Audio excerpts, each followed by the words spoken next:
Salve, salve pessoal! Hoje eu vou estar comentando um pouco sobre a possível contratação do meia uruguaio Nico de la Cruz, que é a especulação mais forte do momento. Já se fala que o Flamengo vai pagar multa de 16 milhões de euros.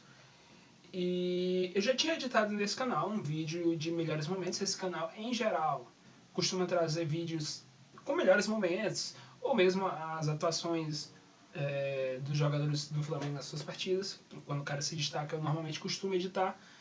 Mas eu também costumo apresentar para o pessoal as especulações. Ó, esse cara está sendo cotado pela imprensa, ele joga dessa maneira. E hoje eu vou estar comentando um pouco em cima da análise dele. Eu trouxe esse vídeo anteriormente. É claro que a gente deixa os gols no início, porque a gente tá, enfim, é um momento mais especial do futebol e acaba que se torna o foco da atenção, da análise do pessoal. Isso é natural. Mas, assim, a gente tem que olhar para De La Cruz como um jogador que vai chegar na área, vai aparecer para definir. Mas eu acho que a grande palavra do porquê o Flamengo está interessado nesse jogador chama-se versatilidade. Muitas vezes o pessoal cobra a chegada de um substituto do Jorge André Arrascaeta. Não acho que o Flamengo esteja buscando o jogador pensando só nisso. Eu acho que você não paga 16 milhões de euros num jogador para ser reserva. Ou de dólares, na verdade. Acho que, mas enfim, não importa. A diferença de cotação não é grande o bastante para mudar o foco. Você não paga esse valor por um jogador que você pensa que vai ser reserva. O De La Cruz ele pode ser esse camisa 10, ele pode ser um meia esquerda, ele pode ser um meia direita. Eu vi muita gente comentando, dizer que ele é um jogador que se sente mais confortável pelo lado direito. E, assim, o De La Cruz é um jogador que eu acompanho desde muito tempo.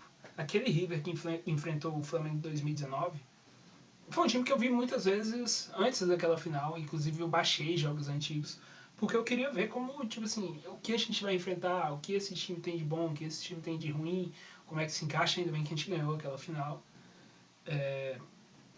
Mas, falando, assim, o De La Cruz naquela época ele jogava mais pelo lado esquerdo. Eles tinham um sistema até parecido com o Flamengo, aquele 4-1-3-2. E era o Ezequiel Palacios pelo centro, atrás dele tinha o Enzo Pérez. Pela direita tinha o Nacho Fernandes e ele pela esquerda. E hoje a gente vê costumeiramente muito mais ele atuar pelo lado direito. A gente está falando de um jogador versátil, ele é bem ambidestro. Acho que isso é uma das coisas que fica mais evidente no vídeo. E, assim, uma outra qualidade que me chama muita atenção, ele é um jogador que está sempre em constante movimento. É um jogador que está sempre... passou, busca se mover para já gerar uma opção de passe, para já chegar adiante e estar recebendo mais à frente. É um jogador que gera muita mobilidade. E eu acho que o Flamengo, que se notabilizou para a equipe com muita posse de bola, mas muitas vezes focando em um jogo mais curto, um jogo mais associativo, eu acho que esse jogador ele se encaixa. Claro que eu acho que ele não se limita a isso. Então você vai ver muitas vezes ele fazendo passes longos, inversões, cruzamentos. Anos atrás era mais comum ele pegar a situação de mano a mano e ir num contra um, como se fosse um ponta naturalmente. Hoje menos. Eu vi muitas pessoas considerarem que ele poderia ser um segundo volante, jogar Pulgar e De La Cruz.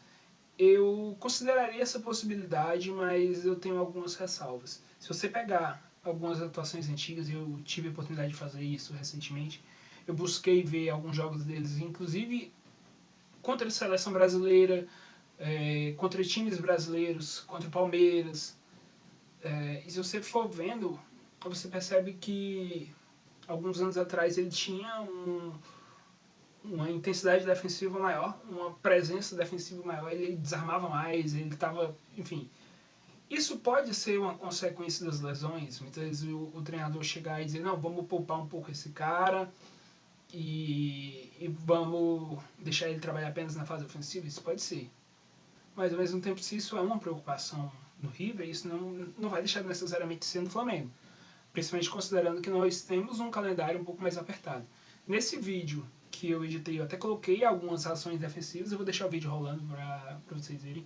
Nesse momento eu não estou assistindo na edição, mas eu coloco para vocês assistirem. Me parece que ele perdeu um pouco do nível defensivo dele. Então, eu acho que seria mais provável imaginar um possível tripé de meio campo, ou o que acontece mais recentemente, ele jogar como meio aberto. Então, eu penso no De La Cruz muito mais como um substituto, uma preparação para alguém pegar o lugar do Everton Ribeiro no futuro, do que propriamente ou um segundo volante, ou pensar nele como reserva do Arrascaeta. Eu não acho que faz sentido pensar nele como reserva do Arrascaeta. Primeiro, quando o Arrascaeta for convocado, ele vai junto. Segundo, ele é muito caro para ser reserva. Então eu vejo ele mais como esse cara para jogar pelos lados. Não como um ponta. Ele não vai jogar como Cebolinha, ele não vai jogar como Luiz Araújo. Eu acho que ele pode inclusive dar o suporte defensivo que eles vinham dando, e eu achei que foi importantíssimo para estabilizar um pouco a questão do Flamengo, a questão defensiva do Flamengo nesse final da temporada. Acho que ele pode entregar um trabalho defensivo interessante, principalmente você fechar o corredor, você dar o suporte lateral, não é a mesma coisa de você estar defendendo no meio de campo.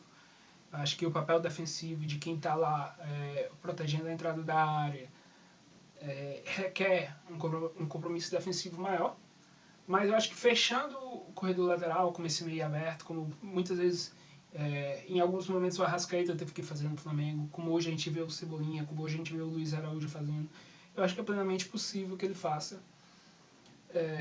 E eu acho que ele é um jogador que entrega, como eu falei, versatilidade. Ele vai dar novas opções para esse time do Flamengo, vai rejuvenescer um pouco esse time do Flamengo, como eu falei. Se a gente está comparando com o Everton Ribeiro, ele é um jogador bem mais novo. E eu acho que é uma boa contratação. Não acho que valha os 16 milhões de dólares que estão sendo comentados, mas eu acho que o fato de abrir tantas opções é algo que eu encaro e digo, ok, beleza. Também vale olhar que algumas diferenças de estilo de jogo podem requerer uma certa adaptação. Por exemplo, o River Plate é uma equipe mais vertical do que o Flamengo costuma ser nos últimos anos. Isso já desde o Galhardo. Então, muitas vezes, esse time acelera, e em alguns momentos tem jogos que o De La Cruz começa, não, beleza, arrisquei um passe aqui, arriscou, e você vai ver e ele errou 4, 5 passes seguidos, porque ele tentou um passe de ruptura, um passe para tentar deixar alguém na cara do gol. Em geral, vale a pena. Mas ele tem momentos que talvez no time do Flamengo você vai ter que chegar e dizer, não, põe o pé no freio, vamos trabalhar, vamos rodar e esperar uma melhor oportunidade. Acho que o Flamengo é um time um pouco mais paciente, um time que normalmente tem um pouco mais a bola do que a maioria das equipes do continente.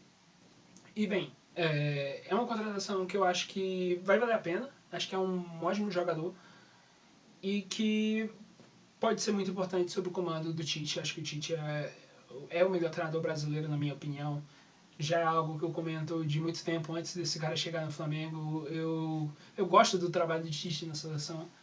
E eu acho que ele vai saber utilizar esse jogador da melhor forma possível. Bom lembrar, por exemplo, o time do Corinthians de 2015, que muitas vezes você tinha o Jadson jogando mais aberto. Você pode ter, por exemplo, uma equipe do Corinthians de 2012 com o Danilo jogando mais aberto. E eu acho que com o De La Cruz pode ser um caso parecido. É isso. Espero que vocês tenham gostado da análise e até a próxima.